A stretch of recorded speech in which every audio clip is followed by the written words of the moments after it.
आजादी के 75 साल से ज्यादा हो चुके हैं, लेकिन जाति है कि जाति नहीं। गणतंत्र का 75वां साल मना रहे हैं, लेकिन आज भी भेदभाव जारी है।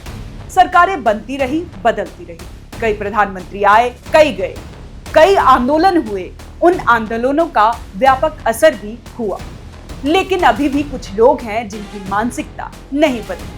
ऐसा हम इसलिए कह रहे हैं क्योंकि तमिलनाडु से जो खबर सामने आई है उसे जानकर आप भी हैरान रह जाएंगे। ऐसे वक्त में जब देश चांद पर पहुंच चुका है, सूरज को लेकर तरह तरह के प्रयोग और खोज किए जा रहे हैं, 21वीं शताब्दी में देश नए आयाम को छूने की ओर आगे बढ़ रहा है, ऐसे वक्त में भी कुछ लोगों की सोच नहीं बदल रही है। उनकी मानसिकता आज भी जस के तस बनी हुई है। कहने को भारत युवा सोच और जोश वाला देश है, लेकिन आज जो हम आपको दिखाने जा रहे हैं उससे पूरे समाज का सिर झुक जाएगा। आज जो हम आपको बताने जा रहे हैं उसे जानकर आप सन्न रह जाएंगे और सोच में पड़ जाएंगे कि क्योंकि 2025 का भारत अब तक 1925 की सोच से नहीं निकल पाया है। हैरान और परेशान कर देने वाली ये तस्वीर तमिलनाडु से आई है। हम आपको पूरी खबर दिखाएंगे, लेकिन उसके पहले ये तस्वीर देखिए। एक लड़की है जो स्कूल यूनिफॉर्म में है, वो कॉपी पर लिख रही है। एक महिला वीडियो बनाते हुए उससे बात करती है।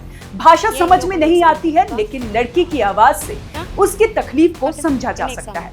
लड़की के पास में ही स्कूल बैग है, पानी की बोतल है, हाथ में पेन है और सामने पेपर। वीडियो देखकर आसानी से समझा जा सकता है कि लड़की पढ़ाई कर रही है, पेपर दे रही है। लेकिन अब हम आपको इस वीडियो की पूरी इनसाइड स्टोरी दिखाते हैं, समझते हैं कि पूरा माजरा क्या है। ये वीडियो तमिलनाडु के एक प्राइवेट स्कूल का है। वीडियो में दिखाई पड़ रही ये लड़की 8वीं क्लास की स्टूडेंट है और एग्जाम दे रही है। बस परेशानी यह है कि ये बच्ची क्लास के अंदर नहीं बल्कि बाहर सीढ़ियों पर बैठकर एग्जाम दे रही है। अब सवाल है कि स्कूल में बच्ची के साथ ऐसा बर्ताव क्यों किया गया? क्यों इस बच्ची को एग्जाम देने के लिए क्लासरूम में नहीं बिठाया गया? क्यों बच्ची सीढ़ियों पर बैठकर एग्जाम देने के लिए मजबूर है? क्यों मासूम के साथ ऐसा सलूक किया गया? इन सवालों के जवाब में ही वो क्रूरता भरी है जिससे हम सभी अनजान हैं। इसके जवाब में ही वो खौफनाक मानसिकता छिपी है जिससे कोई नहीं जानता। दरअसल इस बच्ची को सिर्फ इसीलिए क्लास के बाहर बिठाया गया क्योंकि उसके पीरियड्स चल रहे थे। सुनकर चौंक रहे होंगे आप, लेकिन यही हकीकत है, यही वो स्याह सच्चाई है जो इस समाज के लिए हैरान और परेशान करने वाला है। शर्मसार कर देने वाला ये मामला तमिलनाडु के कोयम्बटूर के एक निजी स्कूल का है। ये मामला तब सामने आया जब लड़की की मां ने स्कूल प्रबंधन के खिलाफ अधिकारियों से शिकायत की। 8वीं क्लास की इस छात्रा के इस वीडियो ने खुद उसकी मां ने बनाया है। वीडियो में साफ दिख रहा है कि एक बच्ची क्लास के बाहर सीढ़ियों पर बैठकर अपना पेपर दे रही है। पीरियड्स और मासिक धर्म को लेकर आज भी देश भर में बड़ी संख्या में लोगों की सोच रूढ़िवादी है, लेकिन स्कूल वो जगह है जहाँ इंसान शिक्षित होने वाला है। ये वो जगह है जो देवी का मंदिर कहा जाता है, जहाँ खुद सरस्वती विराजमान होती है। लेकिन उसी स्कूल में एक मासूम बच्ची के साथ इस तरह की हरकत बताती है कि स्कूल प्रबंधन, प्रिंसिपल की सोच कितनी छोटी है, समझ कैसी है। जिस स्कूल में मासूम बच्ची को पीरियड्स को लेकर जागरूक किया जाना चाहिए था, वहाँ इससे दूरी बनाई जा रही है।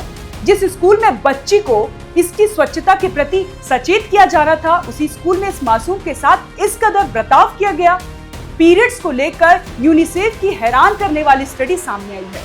संयुक्त राष्ट्र की बाल सुरक्षा के लिए काम करने वाली एजेंसी यूनिसेफ ने एक अध्ययन में बताया है कि भारत में 71% बच्चियों को पीरियड्स के बारे में जानकारी नहीं है। उन्हें पहली बार महामारी होने पर इसका पता चलता है और ऐसा होते ही उन्हें स्कूल भेजना बंद कर दिया जाता है। एक सामाजिक संस्था दसरा ने 2019 में एक रिपोर्ट जारी की थी, जिसमें बताया गया था कि 2.3 करोड़ लड़कियां हर साल स्कूल छोड़ देती हैं क्योंकि महामारी के दौरान स्वच्छता के लिए जरूरी सुविधा उपलब्ध नहीं है।